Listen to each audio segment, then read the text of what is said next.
नमो नमः मित्राणि। जैसा कि आपको पता है कि आपको यूपी टेट का संपूर्ण सिलेबस कराया जा रहा है, जिसमें से हिंदी का पूरा सिलेबस करा दिया है। आप प्लेलिस्ट से देख सकते हैं 2021 यूपी टेट हिंदी का संपूर्ण सिलेबस टॉपिक वाइज। और अब आपको संस्कृत का सिलेबस कराया जा रहा है, जिसमें से आपको लिंग, वचन, प्रत्याहार, पुरुष आदि के बारे में बताऊंगी। तो सबसे पहले चलते हैं कि लिंग किसे कहते हैं। तो लिंग कहते हैं जिसमें स्त्री जाति या पुरुष जाति का बोध कराया जाता है, उसे लिंग कहते हैं। और लिंग कितने प्रकार के होते हैं? तो लिंग जो है आपके 3 प्रकार के होते हैं। कौन कौन से? नंबर 1 है आपका पुल्लिंग। तो पुल्लिंग कहते किसे हैं? जिस शब्द से पुरुष जाति का बोध हो, जिस शब्द में पुरुष जाति का बोध होता है, उसे पुल्लिंग कहते हैं। जैसे रामः, बालकः, सः आदि। दूसरा है आपका स्त्रीलिंग। और स्त्रीलिंग कहते किसे हैं? जिस शब्द से स्त्री जाति का बोध होता है, उसे स्त्रीलिंग कहते हैं। जैसे रमा, बालिका, सा आदि। तो ये हो गया आपका स्त्रीलिंग। तीसरा है आपका नपुंसक लिंग। तो नपुंसक लिंग किसे कहते हैं? जिस शब्द से न तो पुरुष जाति का बोध होता हो और न ही स्त्री जाति का बोध होता है, उसे नपुंसक लिंग कहते हैं। अर्थात बेजान वस्तुओं का जिसमें बोध होता है, उसे नपुंसक लिंग कहते हैं। जैसे फलम, गृहम, पुस्तकम, तत् आदि। तो ये किसके उदाहरण हो गए? आपके नपुंसक लिंग के। ठीक है। तो संस्कृत भाषा में ये 3 लिंग होते हैं। कौन कौन से? पुल्लिंग, स्त्रीलिंग और नपुंसक लिंग। और एक ही व्यक्ति या वस्तु का वाचक शब्द भिन्न भिन्न लिंगों में हो सकता है। जैसे तट, तटी, तटम। तीनों का अर्थ किनारा है। ये तो आप जानते हैं।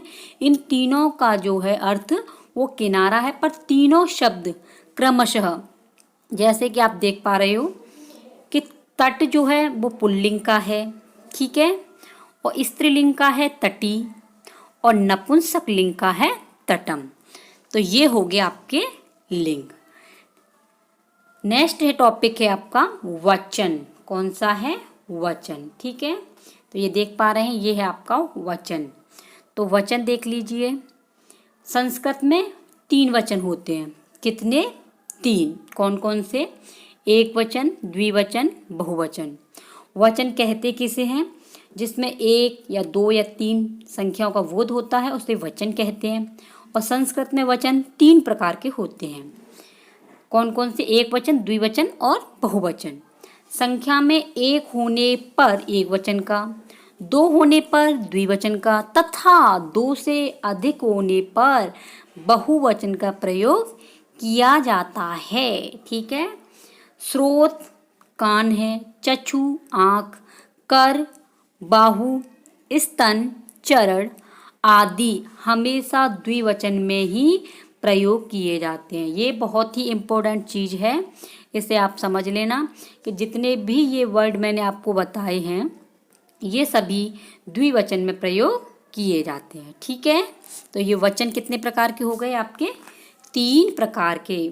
और इसके एग्जाम्पल देख लेते हैं। जैसे एक वचन के लिए एकः बालकः क्रीडति, एक बालक खेलता है। और द्विवचन के लिए द्वौ बालकौ क्रीडतः, 2 बालक खेलते हैं। और बहुवचन के लिए त्रयः बालकाः क्रीडन्ति। तो ये हो गए आपके उदाहरण। अब है आपका पुरुष। क्या है? पुरुष। और पुरुष कितने होते हैं? 3। तो फ्रेंड्स, आपके लिंग कितने हुए? लिंग भी आपके 3 हैं। ठीक है। और आपके वचन कितने हैं? वचन भी 3 हैं। और आपके पुरुष भी 3 हैं। ठीक है। समझ में आ गया होगा। तो इसमें से सबसे पहले आपका प्रथम पुरुष। तो प्रथम पुरुष में सह, तौ, ते। और मध्यम पुरुष में त्वम, युवाम, यूयम। यानी प्रथम पुरुष में 3rd पर्सन के लिए प्रयोग किया जाता है। जैसे वह, वे दोनों, वे सब। मध्यम पुरुष सेकंड पर्सन के लिए प्रयोग किया जाता है, जैसे त्वम, युवाम, यूयम, तुम दोनों और तुम सब। और ये है आपका उत्तम पुरुष। कौन सा है? उत्तम पुरुष। और उत्तम पुरुष आपके फर्स्ट पर्सन के लिए प्रयोग किया जाता है, जैसे अहम, आवाम, वयम, मैं, हम दोनों और हम सब। तो ये हो गया आपके पुरुष, यानी पुरुष 3, वचन भी 3 और लिंग भी आपके 3 हैं। ठीक है।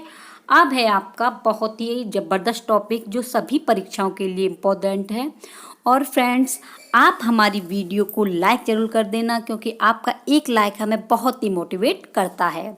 तो अब जो है आपका टॉपिक है प्रत्याहार। प्रत्याहार का निर्माण कैसे हुआ, तो देख लेते हैं। प्रत्याहार वर्णों के समूह को संक्षिप्त करने की एक प्रक्रिया है। क्या? संक्षिप्त यानी छोटा करने की एक प्रक्रिया है। नेक्स्ट है आपका प्रत्याहार। संज्ञा, विधायक सूत्र, आदिरंत्येन संहिता, अर्थात इसका मतलब क्या हुआ, तो देख लेते हैं। प्रत्याहार निर्माण में आदि माने प्रारंभिक वर्ड से प्रारंभ होकर अंतिम इत संज्ञक वर्ड पर्यंत वर्णों का ग्रहण किया जाता है, वह प्रत्याहार कहलाता है। नोट है आपका, इम्पोर्टेंट चीज है ये। अष्टाध्यायी में 41 प्रत्याहारों का प्रयोग किया जाता है। किसमें? अष्टाध्यायी में। लेकिन उरड़ रपर सूत्र में र को प्रत्याहार मानकर 42 प्रत्याहारों का प्रयोग अष्टाध्यायी में किया जाता है। कितने का अष्टाध्यायी में? 42, और जिसमें आपका र जुड़ जाता है। तो इस प्रकार अष्टाध्यायी में 42 सूत्रों का 42 प्रत्याहारों का प्रयोग किया जाता है। इन प्रत्याहारों के अलावा उड़ादी सूत्रों में, किसमें? उड़ादी में अम प्रत्यय तथा वार्तिकों में चय प्रत्याहार अलग से मानकर प्रत्याहारों की कुल संख्या 44 यानी 44 गिनी जा सकती है। अतः अष्टाध्यायी के अनुसार हैं आपके 42 प्रत्याहार। अगर आ जाता है पेपर में कि अष्टाध्यायी के अनुसार प्रत्याहारों की संख्या कितनी है, तो वो है आपकी 42। और कुल या अन्य के अनुसार कितनी है, तो अन्य के अनुसार आपकी 44 यानी 44 है। तो समझ में आ गया, अष्टाध्यायी के अनुसार प्रत्याहारों की संख्या 42 है और कुल या अन्य लोगों के अनुसार, अन्य विचारकों के अनुसार आपकी 44 प्रत्याहारों की संख्या है। ठीक। ये प्रत्याहार बनाने के लिए माहेश्वर सूत्र, तो ये नहीं बहुत जरूरी है जानना। माहेश्वर सूत्रों की संख्या है आपकी 14। कितनी है? 14। ये निम्न है, जैसे कि आपका ये रहे, ये आपके 14 हैं माहेश्वर सूत्र। ठीक है। माहेश्वर सूत्र यानी कि शिव जी ने अपने डमरू को 14 बार बजाया था और 14 बार ये आवाज़ निकल करके आई थी। आप देख पा रहे हो, आप स्क्रीनशॉट ले लेना। और इन्हीं माहेश्वर सूत्र यानी 14 बार जो डमरू बजाए थे, उन्हीं का नाम पड़ गया माहेश्वर सूत्र, क्योंकि वो सूत्र जो डमरू किसने बजाया था, वो महेश यानी कि आपके शंकर भगवान ने बजाया था। और उसमें से 14 प्रकार की जो आवाज़ निकली थी, उन्हीं को हम माहेश्वर सूत्र कहते हैं। तो माहेश्वर सूत्रों की संख्या कितनी है? 14। तो देख लेते हैं प्रत्याहार कैसे बनाए जाते हैं। ये हैं आपके व्यंजन, ये हैं आपके स्वर। तो स्वर में जो है आपके अ ई उ, अक से बन गया अ ई उ रिल रक, अच से बन गया अ ई उ रिल र ए ओ ए। और स्वर आपके कुल मिलाकर के हो जाते हैं, यानी इसमें जो है ये आपके 9 बनते हैं, लेकिन कुल स्वरों की संख्या आपकी 13 है। कितनी है? संस्कृत में 13। ठीक है। और व्यंजन देख लेते हैं। व्यंजन को हल्वी कहते हैं। तो ह, य, व, र, ल ये आपके सभी क्या हैं? व्यंजन। तो व्यंजन की संख्या आपकी 33 है, लेकिन प्रत्याहार में व्यंजनों की संख्या है 34, क्योंकि इसमें ह आपका 2 बार आया है, इसलिए ये 34 है। लेकिन कुल व्यंजनों की संख्या आपकी 33 है और प्रत्याहारों में व्यंजनों की संख्या 34 है। ठीक है, समझ में आ गया। और ये जितने भी आपके कि व्यंजन प्रत्याहार में ह वर्ड कितनी बार आया है, तो ह वर्ड आपका 2 बार आया है। ठीक है, समझ में आ गया होगा। नेक्स्ट है कि प्रत्याहार अधिकतम जो प्रश्न पूछे जाते हैं, जैसे कि अधिकतर प्रत्याहारों की संख्या है 42, न्यूनतम 2। वर्णमाला का दूसरा नाम है अल। कुल प्रत्याहारों की संख्या 42। अच में क्या क्या प्रयोग होते हैं? अ, ई, उ, री, र ये स्वर, और ए, ओ, ए, औ। हल का दूसरा नाम यानी व्यंजनों का दूसरा नाम क्या है? तो दूसरा नाम जो है वो आपका हल है, और इसके 33 होते हैं व्यंजन।